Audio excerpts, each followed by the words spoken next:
If you want to see what congressional Democrats wish to do to America, just look at the result of yesterday's election in New York, where their party installed a communist as the mayor of the largest city in the nation.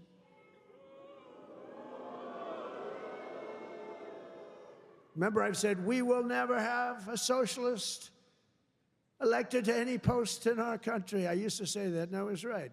We skipped socialist and we put in a communist instead. That didn't work out too well.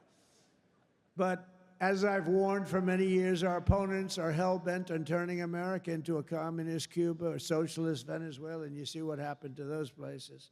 For generations, Miami has been a haven for those fleeing communist tyranny in South Africa. I mean, if you take a look at what's going on in parts of South Africa, look at South Africa, what's going on.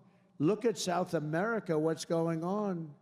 You know, I'm not going to, we have a G20 meeting in South Africa. South Africa shouldn't even be in the Gs anymore, because what's happened there is bad. I'm not going. I told them I'm not going. I'm not going to represent our country there. It shouldn't be there.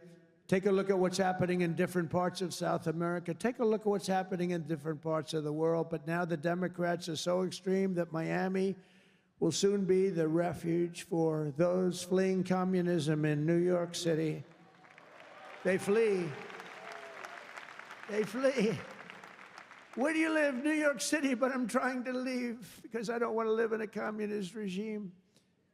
I hope it works out for New York. I love New York. I love New York. When I left New York for the White House, it was good, except we had, you know, the telltale signs of trouble because we had a guy named de Blasio. Do you ever hear of him as mayor? He goes down as probably the worst mayor in history. People, you're going to see the same thing in New York, by the way. You watch what happens in New York. Terrible. But you're going to see that same thing. And I hope it doesn't happen, but you're going to see it. Gas prices are surging to $5 a gallon, even higher, and mortgage rates skyrocketed by 152%.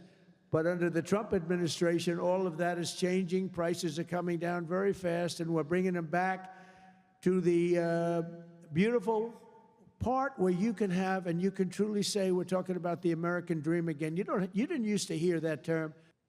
They were voting last night. You could have a communist or a thug. A communist, and they took the communist, you know. It's pretty amazing. We could have done a little better in terms of candidates. Now, if the weather's bad, it's okay, right? If you don't mind. But the communists, Marxists, socialists, and globalists had their chance, and they delivered nothing but disaster. And now let's see how a communist does in New York. We're going to see how that works out. If you like this video, then like, share, and subscribe to Mirror Now.